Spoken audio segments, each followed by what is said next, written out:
नमस्कार। उर्मिला यादव हिंदी क्लासेस में आपका स्वागत है। आज का विषय रीतिकाल। रीतिकाल से संबंधित प्रश्नों की यह श्रृंखला चल रही है। उसी कड़ी को आगे बढ़ाते हुए आज भाग 8 लेकर आए हैं। 7 भाग हो चुके हैं। प्रत्येक भाग के डिस्क्रिप्शन बॉक्स में पहले वाले भाग का लिंक आपको मिलेगा। आप वहां से पहले भाग के प्रश्नों को प्राप्त कर सकते हैं या चैनल की प्लेलिस्ट से भी आप प्राप्त कर सकते हैं। पीछे के जितने भी पार्ट्स हैं जो रीतिकाल से संबंधित है, प्लेलिस्ट में रीतिकाल नाम की जो प्लेलिस्ट मिलेगी, वहां से आप प्लेलिस्ट रीतिकाल, वहां से जितने भी रीतिकाल से संबंधित वीडियो हैं वो सभी मिल जाएगी, क्रम से हैं। और यदि इन प्रश्नों को हार्ड कॉपी के रूप में यानी कि पुस्तक के में पढ़ना चाहते हैं तो पुस्तक भी आपके लिए उपलब्ध है। हिंदी साहित्य वस्तुनिष्ठ प्रश्नोत्तर, लेखिका उर्मिला। पुस्तक को लेने के लिए आप संपर्क कर सकते हैं 9873930334। इस नंबर पे आप व्हाट्सएप कर सकते हैं, कॉल कर सकते हैं। नंबर आपको वीडियो के प्रारंभ में थंबनेल में भी मिल जाएगा, वहाँ से आप नंबर ले सकते हैं और कांटेक्ट कर सकते हैं। बहुत ही अच्छी पुस्तक है, इसको आप अवश्य एक बार पढ़ के देखें और फिर बताइएगा कि कैसी पुस्तक है। पुस्तक को एक बार पढ़ लिया, सफलता आपकी झोली में।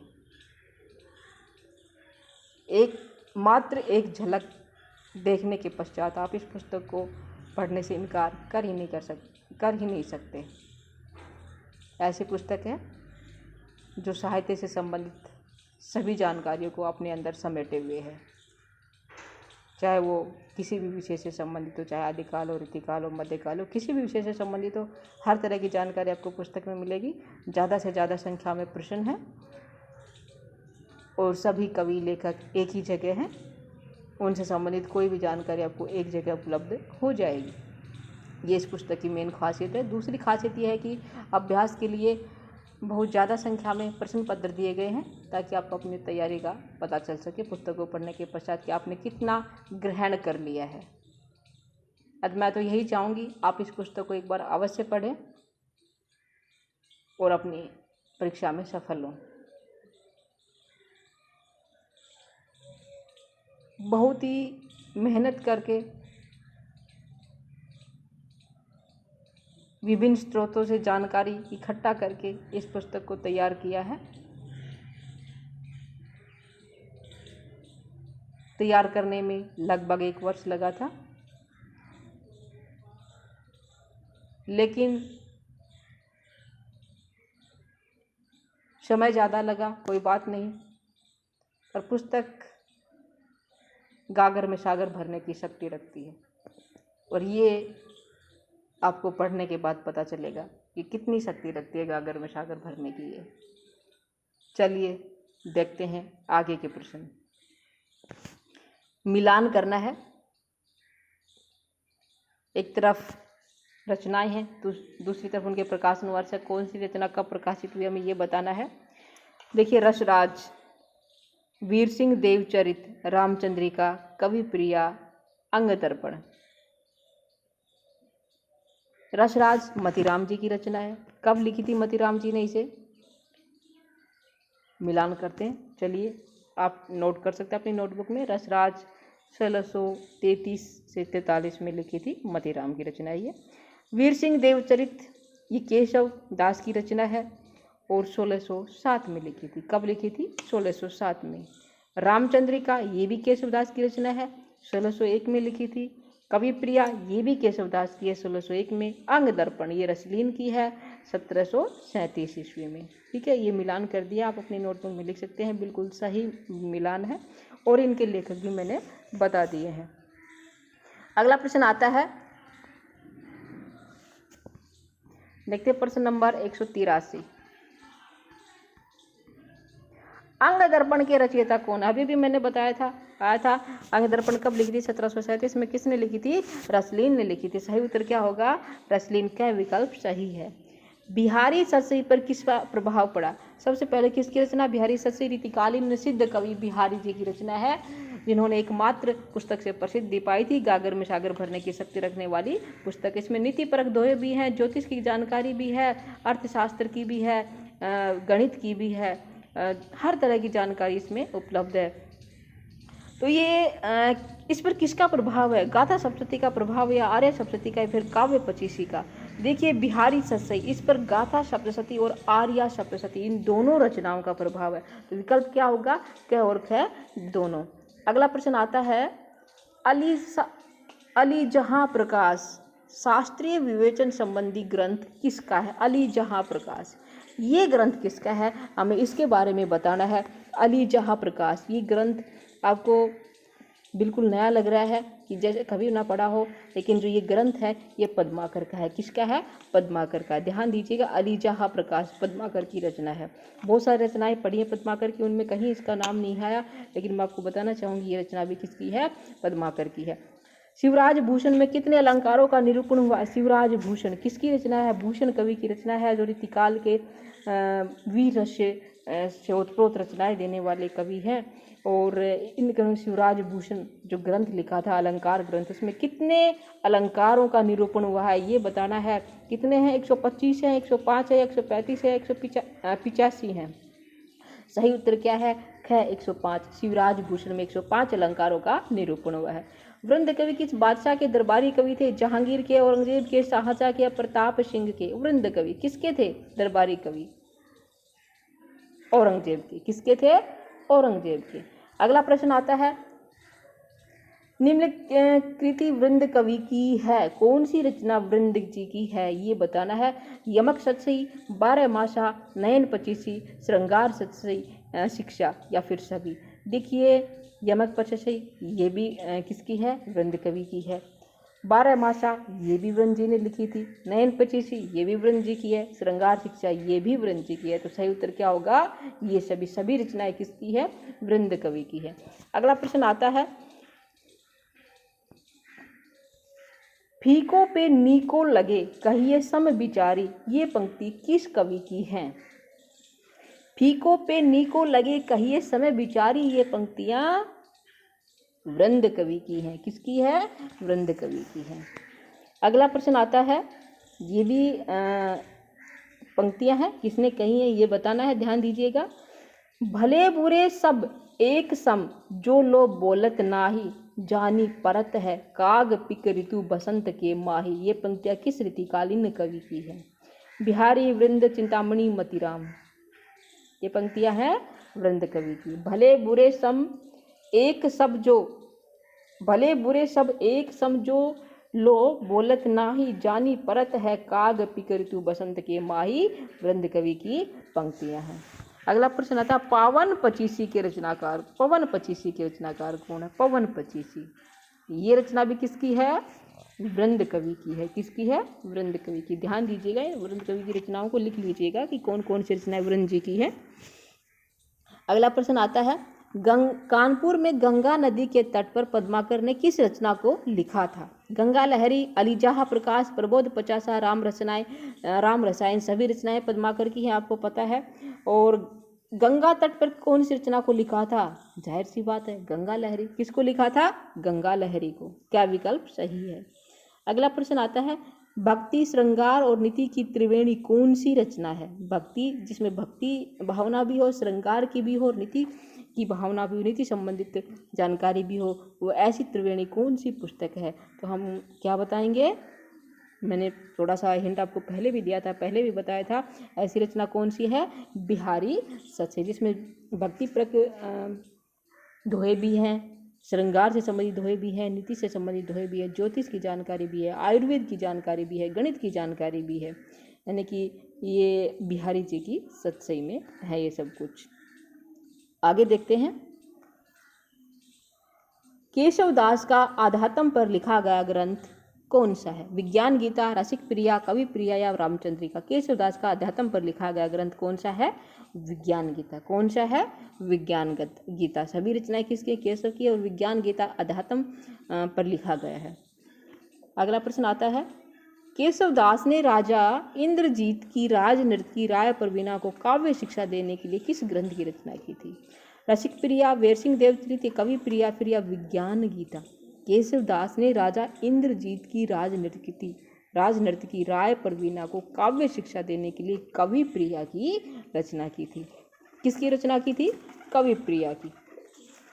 अगला प्रश्न आता, काव्य प्रकाश के रचनाकार कौन है? काव्य प्रकाश, चिंतामणि, मतीराम, बिहारी, देव। काव्य प्रकाश इसके रचनाकार है चिंतामणि। कौन है? चिंतामणि। रस रत्नावली किसकी रचना है? रस रत्नावली आलम, मंडन, मतीराम, देव। रस रत्नावली है मंडन की रचना। किसकी है? मंडन की रचना। अगला प्रश्न देखते हैं। सुमेलित करना है, यहाँ मिलान करना है, तो किस तरह होगा मिलान? यहाँ देखते हैं। पिंगल प्रकाश, स्फुट पद, छंद प्रकाश, छत्र प्रकाश। देखिए पिंगल प्रकाश, ये रचना किसकी है? पिंगल प्रकाश किशोर जी की रचना। किसकी है? किशोर। स्फुट पद ये रसलीन की है। छंद प्रकाश भिखारी दास। छत्र प्रकाश लाल कवि। देखिए छंद प्रकाश, छत्र प्रकाश एक जैसे हैं, थोड़ा सा अंतर है, ध्यान दीजिएगा। छत्र प्रकाश लाल कवि की और छंद प्रकाश किसकी है? भिखारी दास की। छंद प्रकाश भिखारी दास, छत्र प्रकाश लाल दास। अगला प्रश्न आता है, उचित मिलान करना है। यहाँ भी रचनाएं हैं और उनके लेखक हैं, उनके कवि हैं। तो यहाँ प्रेमचंद्रिका, रस रत्नाकर, काव्य सरोज, जनक पचीसी। या प्रेमचंद्रिका किसकी है? प्रेमचंद्रिका, ध्यान दीजिएगा। प्रेमचंद्रिका किसकी है? देव कवि की है। प्रेमचंद्रिका देव। रस रत्नाकर श्रुति मिश्र। काव्य सरोज श्रीपति। जनक पचीसी मंडल। फिर से देखिए, प्रेमचंद्रिका देव, रस रत्नाकर श्रुति मिश्र, काव्य सरोज श्रीपति और जनक पचीसी किसकी है? मंडन की। आगे देखते हैं। देव माया प्रपंच नाटक किसकी रचना है? देव माया प्रपंच सोमनाथ, देव, नेवाज, जसवंत सिंह। देव माया प्रपंच नाटक किसका है? देव कवि का। किसका है? देव का। निषेध चरित किसकी रचना है? लाल कवि, राम सिंह, गुमान मिश्र, सोमनाथ। निषेध चरित ये लाल कवि की रचना है। किसकी है? लाल कवि की। नहीं, गुमान मिश्र, माफ़ी चाहूँगी, टिक सही लगाया गुमान मिश्र पे और बोलने में थोड़ी गलती हो गई है, लाल कवि बोल दिया। तो क्या होगा? निषेध चरित गुमान मिश्र। किसकी रचना है? गैर विकल्प बिल्कुल सही है, गुमान मिश्र। अगला प्रश्न आता है,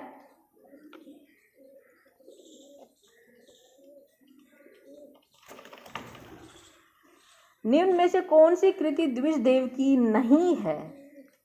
श्रृंगार चालीसा, श्रृंगार लतिका, श्रृंगार बतीसी और श्रृंगार निर्णय।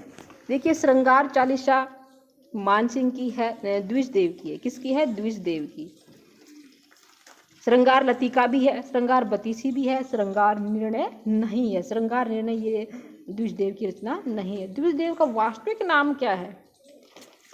महाराजा मान सिंह, राम सिंह, जयसिंह, पृथ्वी सिंह। देखिए द्विजदेव का वास्तविक जो नाम है वो महाराजा मान सिंह है। क्या है? महाराजा मान सिंह। अगला प्रश्न देखते हैं। द्विजदेव का समय क्या है? समय बताना है। द्विजदेव इनका समय क्या है? यदि आपको पता है तो आप बताइए। 1820 में इनका जन्म हुआ था और 1861 में इनकी मृत्यु हुई थी। गैर विकल्प सही है। क्या है? गैर। 1820 से 1861। अगला प्रश्न आता है, आचार्यों की 3 कोटियों की चर्चा किसने की है? आचार्यों की 3 कोटियों की चर्चा किसने की है? डॉक्टर नगेंद्र, आचार्य रामचंद्र शुक्ल, हजारी प्रसाद द्विवेदी या राम कुमार वर्मा। आचार्यों की 3 कोटियों की चर्चा डॉक्टर नगेंद्र ने की है। किसने की है? डॉक्टर नगेंद्र ने। अगला प्रश्न है, निम्नलिखित कवियों के जीवन काल क्रम का सही आरोही क्रम है। देखिए जसवंत सिंह, रसनिधि, रसलीन, भिखारी दास हमारे पास कवि हैं। कौन सा सबसे पहले जन्म हुआ था जिनका बताना है, उसके बाद कौन है, उसके बाद कौन है, ये बताना है। देखिए कौन सा सही होगा इसमें देखते हैं। जसवंत सिंह, मैं आप बता देती हूँ इनका जन्म वर्ष, आप लिख लीजिएगा और फिर देखते हैं कि कौन सा प्रश्न सही बनता है, कौन सा उत्तर सही बनता है। जसवंत सिंह, इनका जन्म हुआ था 1627 में। कब हुआ था? 1627 में। इनकी मृत्यु हुई थी 1729 में। आप लिख लीजिएगा 1627 में जन्म हुआ था जसवंत सिंह का, 1729 में इनकी मृत्यु हुई थी। ठीक है, अगला देखते हैं रसनिधि। रसनिधि इनका जन्म हुआ था 1603 में और इनकी मृत्यु हुई थी 1666 में। इसको भी आप लिख लीजिएगा 1603 से 1666। उसके बाद आते हैं रसलीन। रसलीन का जन्म कब हुआ था? 1699 में। 1699 में रसलीन का जन्म हुआ था और 1750 में इनकी मृत्यु हुई थी। ठीक है, लिख लीजिएगा इसको भी। फिर है भिखारी दास। भिखारी दास का जन्म कब हुआ था? 1705 में। इनकी मृत्यु हुई थी 1770 में। ठीक है, अब देखते हैं कौन सा सही उत्तर है। तो क्या होगा, सबसे पहले कौन आएंगे? रसनिधि 1603 से 1666, फिर है जसवंत सिंह 1627 से 1729, उसके बाद रसलीन 1699 से 1750, उसके बाद है भिखारी दास 1705 से 1770। क्या सही उत्तर क्या होगा? ख। जो मैंने बताया है इनके जन्म वर्ष और इनका मृत्यु वर्ष, उसका देख लीजिएगा, लिख लीजिएगा। उसके पश्चात आप सही उत्तर का चयन कीजिए। तो सही उत्तर क्या होगा? ख। सबसे पहले रसनिधि है, फिर जसवंत सिंह है, फिर रसलीन है, फिर भिखारी दास। अगला प्रश्न आता है, घनानंद के संबंध में किसने लिखा है कि भाषा के लक्षक या व्यंजक बल की सीमा कहाँ तक है, इसकी पूरी परख इन्हीं को थी। ये किसने कहा है? घनानंद के संबंध में कथन है और ये किसने कहा है? आचार्य शुक्ल ने कहा है। किसने कहा है? आचार्य शुक्ल ने कहा है। अगला प्रश्न आता है, सुजान हित के रचनाकार कौन है? सुजान हित, देव भूषण मतिराम घनानंद। सुजान हित इसके रचनाकार है घनानंद है। अगला प्रश्न आता है, यहाँ सुमेलित करना है। यहाँ पंक्तियाँ दे रखी, कौन सी पंक्तियाँ किसकी हमें ये बताना है। देखते हैं कौन सी किसकी है। मोटी भई चंड बिन चोटी के चबाए, शासन ही में समीर गयो अरु, अति सुदोषण ही कुमारग है, कुंदन को रंग फीको लगे। अब देखिए, मोटी भई चंड बिन चोटी के चबाए, ये पंक्तियाँ भूषण की हैं। किसकी हैं? भूषण की। शासन ही में समीर गयो अरु, ये देव की पंक्तियाँ हैं। अति सुदो सने को मारे, ये पहले आ चुका है, घनानंद की पंक्तियाँ हैं। और कुंदन को रंग फीको लगे, ये भी पहले आ चुका है, ये मतिराम की पंक्तियाँ हैं। आप इनको लिख लीजिएगा कौन सी पंक्ति किसकी है और सही मिलान कर लीजिएगा, ताकि आपको आगे चल के कोई परेशानी ना हो और हमेशा के लिए पंक्तियाँ याद रहें। अगला प्रश्न आता है,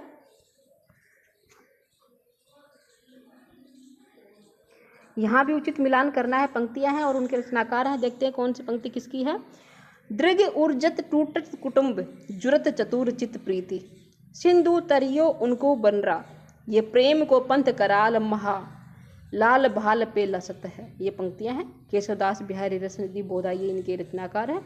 देखिए, दृग ऊर्जत टूटत कुटुंब, जुरत चतुर चित प्रीति, ये बिहारी की पंक्तियाँ हैं। किसकी है? बिहारी की पंक्तियाँ हैं। नायक नायिका आपस में वार्तालाप कर रहे हैं आंखों के जरिए। सिंधु तरियो उनको बनरा, ये केशवदास की पंक्तियाँ हैं। और ये प्रेम को पंथ कराल महा तरवारी की, ये किसकी हैं? बोधा की पंक्तियाँ हैं। लाल भाल पे लसत, ये रसनिधि की पंक्तियाँ हैं। इनको भी आप लिख लीजिएगा, मिलान मैंने कर दिया है। आगे देखते हैं क्या उनसे प्रश्न आते हैं। नवरस तरंग के रचनाकार कौन है? नवरस तरंग, बेनी प्रसाद, रसलीन, रसनिधि, सेवादास। नवरस तरंग, इसके रचनाकार हैं बेनी प्रसाद। कौन है? बेनी प्रसाद। रस दर्पण के रचनाकार कौन है? राम सहाय, राम सिंह, सेवादास, दुल्लह है। रस दर्पण सेवादास। कौन है? सेवादास। आगे देखते हैं, डॉक्टर राम कुमार वर्मा ने हिंदी साहित्य के उत्तर मध्यकाल के लिए कौन सा नाम उपयुक्त माना? डॉक्टर राम कुमार वर्मा ने